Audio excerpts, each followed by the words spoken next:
Nasution, and now he is the Deputy Governor of Nusa Tenggara Timur.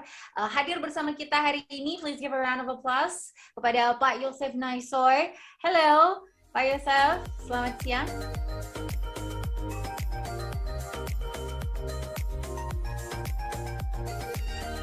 Selamat siang, Mak. Selamat siang, Pak Yosef. Terima kasih untuk waktunya sudah bisa hadir bersama kami. It is such an honor to have you here with us. And before we continue to your panel, kita ingin juga memperkenalkan another outstanding person. While there were many challenges faced by the marine fisheries during COVID-19 period, of course, he managed to maintain momentum and help the ATSI2 program. He is now the head of Climate Change and Environment Unit for UNDP Timor-Leste. Please also welcome Mr. Domingos Lecky Siga Maria. Good day, Mr. Lecky. How are you feeling today? Thank you for joining with us.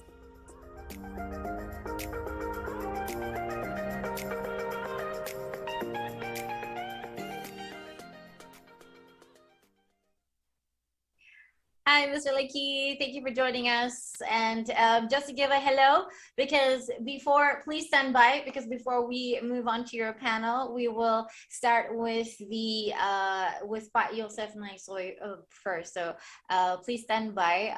Mr. Lecky will be back with you shortly, because now dengan Pak Yosef sebagai Wakil Gubernur Nusa Tenggara Timur, kita juga ingin tahu lebih banyak lagi tentang inisiatif-inisiatif tentunya yang sekarang juga sedang berada dan sedang berlangsung di NTT. Pak Yosef, silahkan Anda memberikan sepatah dua kata mengenai topik ini, terutama dalam menjaga lingkungan laut yang sangat indah di NTT. Waktu dan tempatnya dipersilahkan. Assalamualaikum warahmatullahi wabarakatuh. Salam, salve. Apalagi namo budaya, salam kebajikan. Jadi saya mulai dengan filosofis dari laut.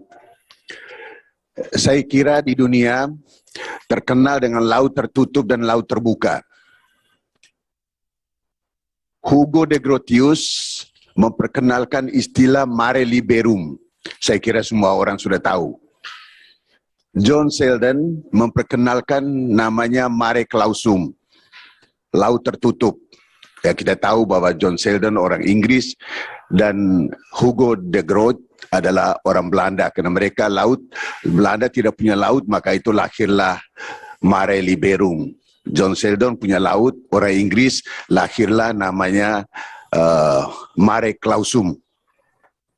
Mengapa saya mengambil itu? Mengambil para ahli ini. Ini ada hubungan dengan kami di NTT. Kami di NTT memiliki ada yang laut internasional, ada yang laut nasional, dan ada laut domestik. Ya, kita kenal ada zona ekonomi eksklusif, ada landas kontinen, dan kemudian ada laut teritori. Kami di NTT ada ALKI 4. Mengapa saya sebenarnya ALKI 3 tapi saya sebut 4 karena ada Selat Malaka. Konsekuensi daripada mare liberum dan mare clausum, lahirlah beberapa konsep mengenai batas-batas dari laut. Ada zona ekonomi eksklusif, ada landas kontinen, dan sebagainya seperti saya jelaskan tadi, Ibu. Kita ketahui bahwa masalah pencemaran laut ini atau masalah untuk melindungi laut sebagai kehidupan dan sumber kehidupan sudah sangat prioritas pada saat sekarang. Dalam kaitan dengan memperingati Hari Laut Sedunia, ya kebetulan saya pernah mengikuti konferensi di setelah Rio Janeiro tahun 92 yang menghasilkan konsep hari kelautan yang diusulkan oleh Kanada pada saat itu tahun 92, kemudian tahun 2008 disahkan oleh PBB. Itu merupakan penjabaran dari artikel 2 UNCLOS. Ah, dan hari ini, peringatan Hari Laut Dunia pada tahun 2022 ini, kalau saya tidak salah, Carlina, kalau saya tidak salah mengutip, temanya adalah revitalisasi aksi kolektif untuk laut. Itu bahasa Indonesianya. Dalam bahasa Inggrisnya, revitalization collective action for the ocean. Kalau saya tidak salah, Ibu, kalau saya tidak salah, kalau saya salah tolong dikoreksi. Siapa namanya? Karina, tolong dikoreksi kalau saya salah. Jadi peringatan tahun ini adalah revitalisasi aksi kolektif untuk laut. Revitalisasi, kembali, memvitalisasi lagi fungsi dari laut. Karena pada tahun 2021 atau tahun 2019, temanya yang saya baca adalah kehidupan dan sumber kehidupan laut itu. Oleh sebab itu, berbicara mengenai kami di Laut Timur dan nilainya, ya, Laut Timur, kami tidak terlepas dari internasional, tidak terlepas dari regional, tidak terlepas dari nasional, dan tidak terlepas dari kami sendiri di NTT ini sendiri. Ada beberapa masalah yang kami hadapi di Nusa Tenggara Timur mengenai lautnya. Yang pertama adalah pencemaran laut itu tidak semata-mata berasal dari rakyat kami NTT. Kami tahu bahwa laut di NTT itu ada alkinya, dan semua kita tahu, dan itu saya pernah angkat di International Maritime Organization, bahwa pembuangan limbah-limbah laut itu dibuang oleh kapal-kapal asing. Saya dengan tegas mengatakan dibuang salah satunya oleh kapal-kapal asing. Itu di Alki. Oleh sebab itu, fungsi pengawalan di laut internasional maupun Alki bukan wewenang atau bukan berada semata-mata di Nusa Tenggara Timur, tapi berada di internasional dan berada di nasional. Oleh sebab itu, saya sangat mendorong, kebetulan saya dulu pimpinan Pansus Undang-Undang Pelayaran, saya mendorong supaya CN Coast Guard itu cepat ada.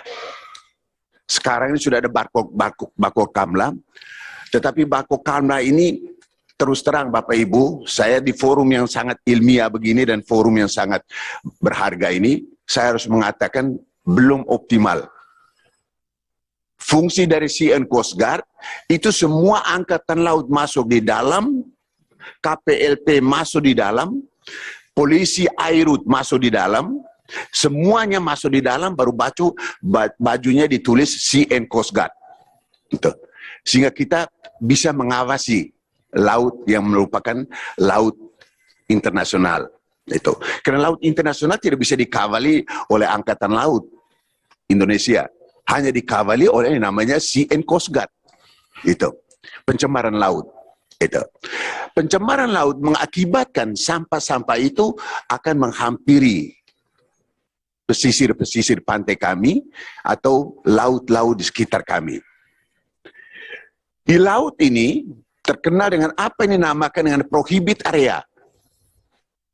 Prohibit area itu laut terbatas. Itu 500 meter dari garis permukaan.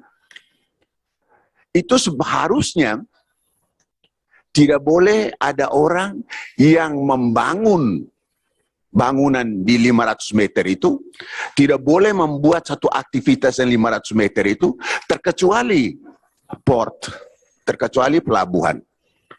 Tapi apakah di dalam undang-undang di Indonesia sudah diatur mengenai prohibit area? No. Setahu saya belum ada. Ada yang namanya restricted area. Namanya daerah terbuka terbatas.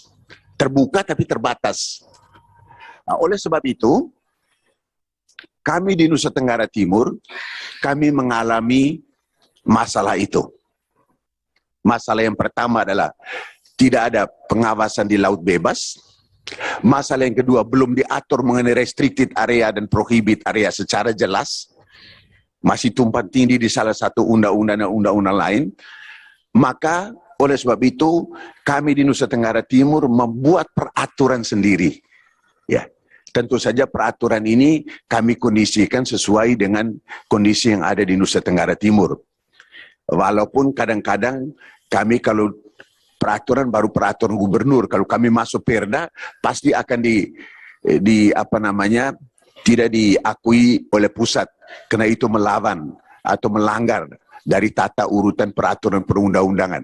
Mengapa? Karena belum diatur mengenai 500 meter, belum diatur mengenai restricted area 1250 meter. Itu Karina. Oleh sebab itu, laut di Nusa Tenggara Timur, saya kira Karina kalau datang di Nusa Tenggara Timur, laut kami ini sangat luar biasa. Dulu orang selalu mengatakan bahwa Nusa Tenggara Timur ini nanti Tuhan tolong. Tapi sekarang ada singkatan, nikmat tiada taranya. Kami lautnya luar biasa. Di dalam laut itu banyak sekali ikan dan sumber daya laut yang sangat batas, tidak hanya ikan, rumput laut kami juga ada. Tetapi tidak hanya hambatan yang datang dari kami sendiri, kami harus mengaku ada yang polusi itu datang dari kami, dari masyarakat kami, dari pelaut kami, dari nelayan kami. Tetapi yang paling besar itu datang dari luar. 4 tahun yang lalu, saya kira laut kami dicemari oleh tumpahan minyak dari perbatasan di Australia. Sampai sekarang belum selesai-selesai. Rakyat kami belum dapat 1 sen pun dari pemerintah Australia. Walaupun itu kami sudah angkat di forum internasional. Dan forum internasional biasanya harusnya pemerintah pusat yang lebih keras lagi, lebih kuat lagi untuk ngomong ke luar negeri. Ya, itu tumpahan minyak Montara 2009 tuh. Sebanyak 2.000 barel per hari. Itu. Dan selama 74 hari, bayangkan Karina, laut kami itu menjadi apa itu? Kalau itu. Dan itu sampai ke pinggir pantai di Pulau Danan, pulau yang paling selatan di Nusa Tenggara Timur. Kemudian, limbah-limbah yang dibuang, plastik-plastik yang cukup banyak di laut, memang cukup banyak di laut kami. Sehingga itu akan mempengaruhi dari keindahan laut dan lebih parah lagi akan mempengaruhi ekosistem laut kami dan ikan-ikan kami, terumbu karang kami itu akan rusak. Gitu. Yang kedua adalah yang berasal dari kami sendiri. Kami harus mengakui bahwa nelayan kami juga banyak yang membuat ikut kontribusi di dalamnya. Kemudian apa yang dilakukan oleh pemerintah Nusa Tenggara Timur? Kan tadi saya hanya memaparkan masalahnya, ini hambatannya, ini ancaman. Tapi apa yang dilakukan oleh pemerintah Nusa Tenggara Timur selama ini? Yang pertama, kami melakukan apa yang dinamakan dengan sosialisasi di darat. Karena nelayan tidak mungkin dia hidup siang hari malam sampai satu tahun di laut terus, atau 2 tahun, atau 5 tahun, 10 tahun, terkecuali kalau kapal besar. Kalau nelayan ya paling 1 hari atau 1 malam dia pergi ke laut, pulang pasti di darat lagi.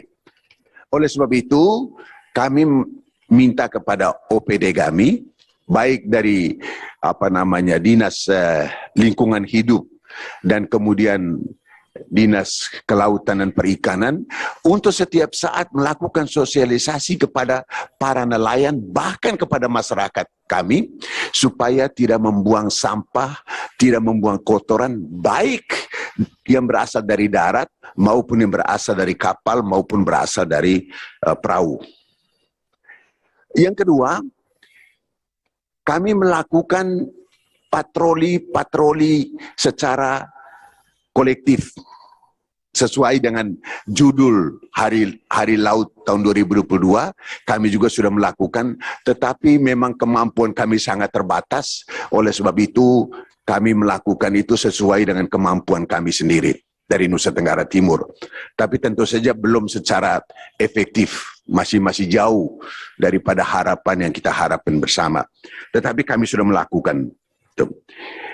Yang ketiga yang kami baru rencana dalam konsep kami, ini baru konsep Karina, belum ini, yaitu di darat kami sudah melakukan yang namanya kerja bakti. Semua ASN tiap hari Jumat kerja bakti. Tapi nanti ke depan kami akan melakukan kerja bakti di laut. Bukan di darat, tapi kerja bakti di laut. Untuk apa? Minimal di prohibit area yang 500 meter dari laut itu terbebas dari sampah-sampah plastik dan sebagainya. Terus kemudian di restricted area 1250 meter itu bisa terbebas juga, dan kemudian bisa sampai di laut bebas dan sebagainya.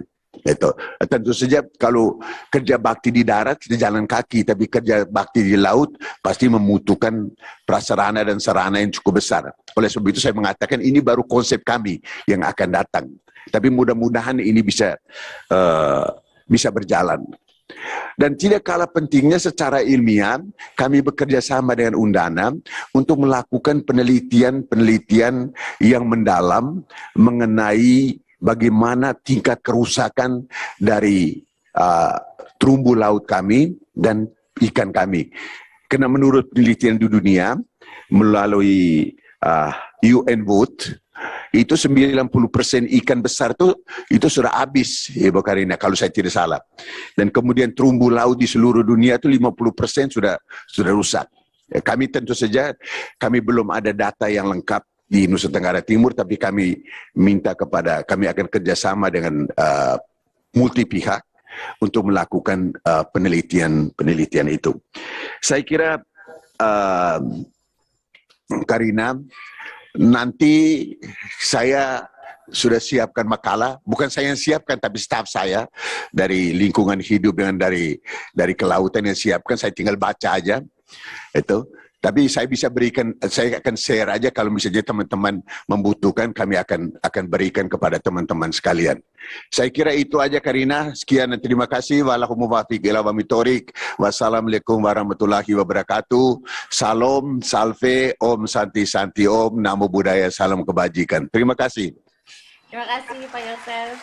Pemaparan yang luar biasa. Tunggu ini dulu ya Pak ya. Kita akan mendengarkan satu pembicara lagi sebelum kita akan membuka sesi Q&A. Silakan. Bapak mohon standby bersama kami. Because next you are going to welcome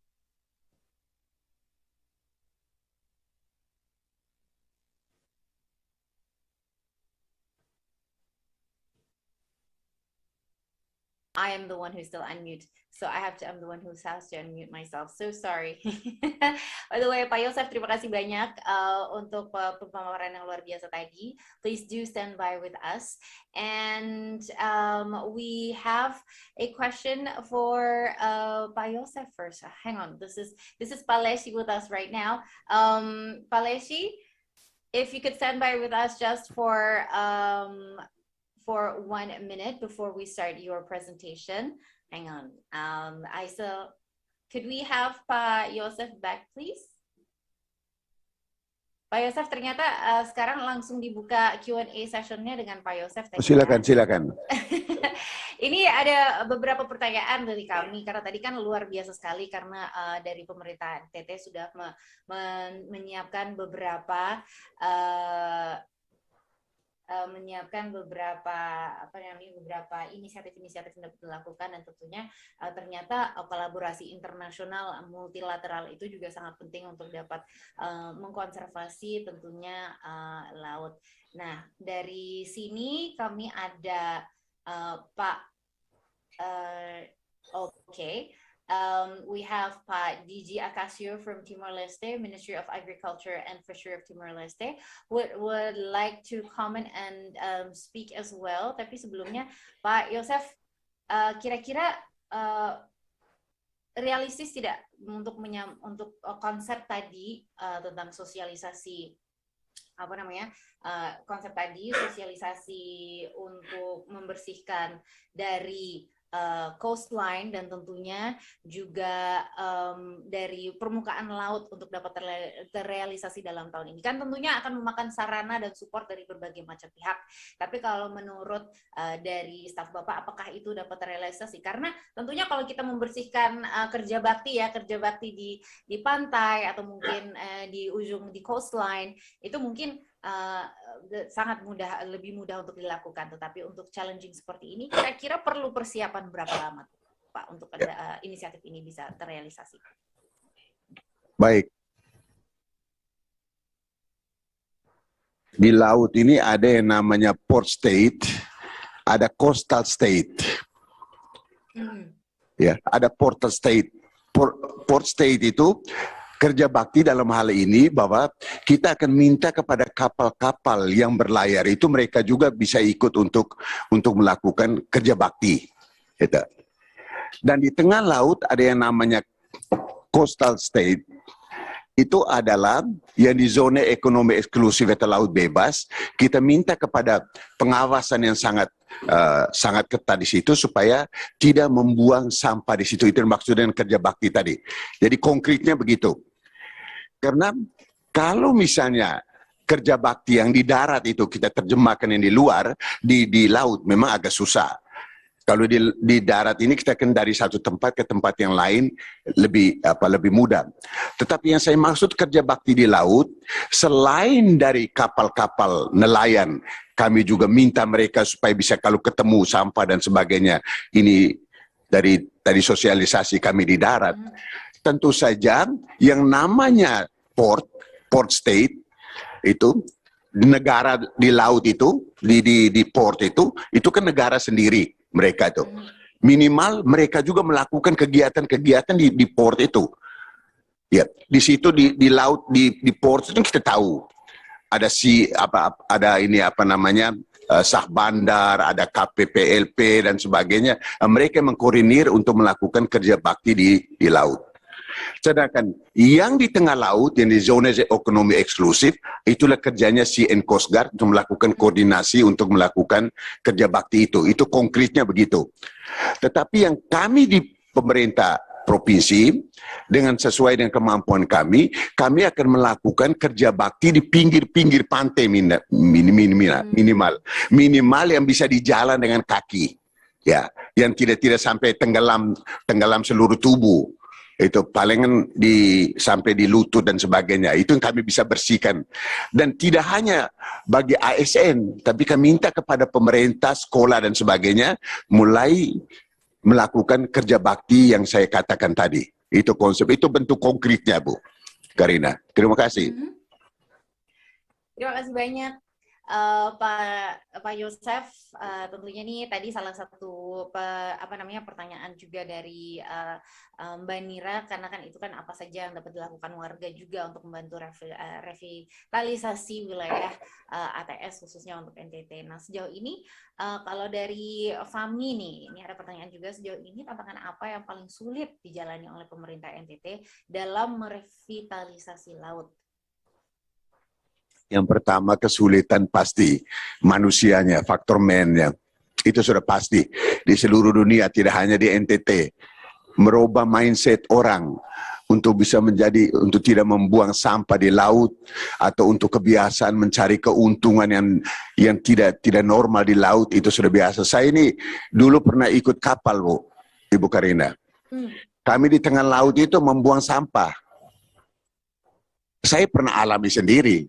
Ya, tidak di sini, Waktu berlayar di laut itu, sampah-sampah itu, sampah dari masak, sampah dari mana, kami buang aja.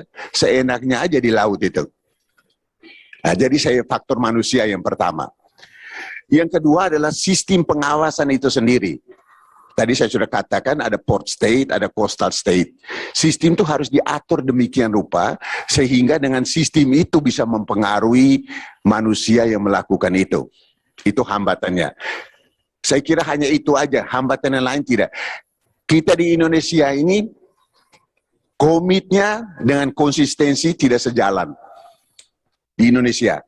Tidak hanya di Indonesia, kami di Nusa Tenggara Timur juga biasanya begitu juga. Jadi kita komit, tapi konsistensi untuk melakukan komit itu yang susah. Maka itu saya mengatakan tadi, hambatan yang paling utama adalah manusia. Bagaimana supaya hambatan manusia ini bisa terselesaikan? Yang pertama dengan edukasi. Ya, pendidikan itu mulai. Pendidikan mulai dari SD dan sebagainya sudah mulai dengan kebiasaan menjaga kebersihan baik di darat maupun di laut. Itu saya kira satu-satunya itu. Dan kemudian saya kira dengan pemerintah sudah pasti tugas dari pemerintah menegakkan hukum secara tegas. Tidak boleh setengah-setengah. Saya kira undang-undang kita sudah jelas. Dalam undang-undang di Republik ini maupun artikel UNCLOS itu sudah jelas itu. Bagaimana tidak mencemari laut. Kemudian di Undang-Undang Nomor 1 tahun 73 itu tentang landas kontinen, itu jelas di situ. Tidak boleh mencemari laut. Di konvensi-konvensi IMO saya ingat di artikel 36 itu jelas sekali. Itu. Jelas sekali itu bahwa tidak boleh mencemarkan atau mengotori laut itu. Tetapi penegakan atas undang-undang itu kita masih sangat lemah. Itu hambatannya. Itu aja Ibu Karina. Terima kasih. Oke. Pak Yosef, terima kasih banyak. Now, terima kasih. we actually have a live question. We would like, as I mentioned before, we have unmuted Mr. DJ Acacio. If you would like to comment and speak from the Ministry of Agriculture and Fishery in Timor-Leste, I have, you wanted to have a commentary on this particular presentation. I see you. There you are. Okay. You are now unmuted. Okay, thank you Karina. Ya, selamat sore Bapak Wakil Gubernur.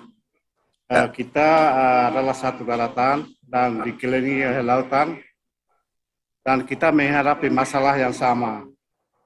Terutama tadi Bapak Wakil Gubernur sudah katakan bahwa permasalahan yang paling besar itu kita hadapi itu adalah sampah, terutama plastik. Sehingga kita perlu kerjasama yang lebih kuat untuk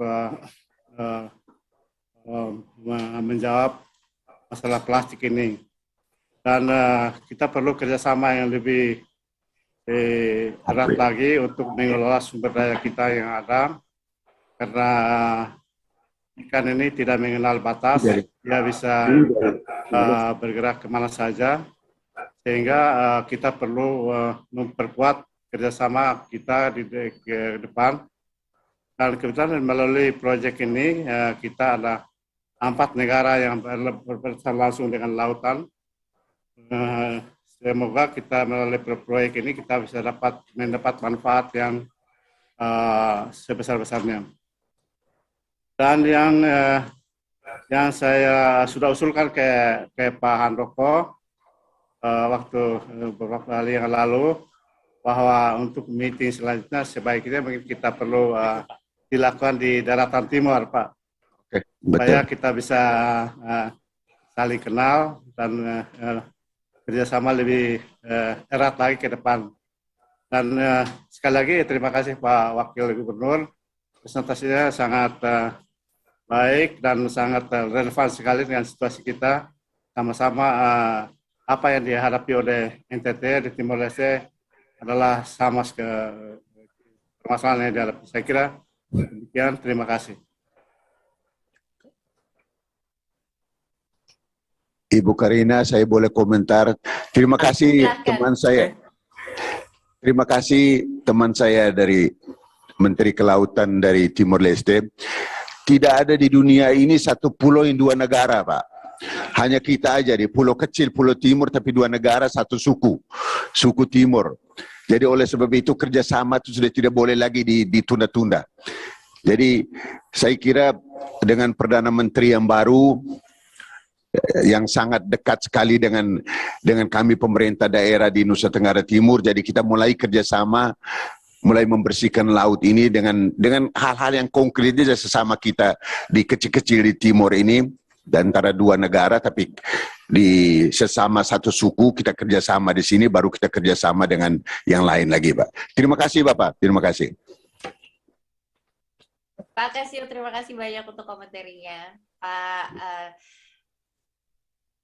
Ya, oke, Pak Yosef juga terima kasih banyak atas pemaparannya, luar biasa sekali, dan mudah-mudahan sukses terus untuk pemerintah NTT tentunya dalam menegakkan peraturannya, dan selain itu juga memotivasi warganya untuk terus melakukan konservasi dan tentunya untuk terus menyayangi lautan NTT dan lautan Indonesia. Terima kasih.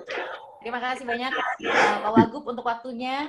Salam dari kami semua untuk NTT, sehat selalu, dan tentunya terima kasih sekali lagi untuk waktunya.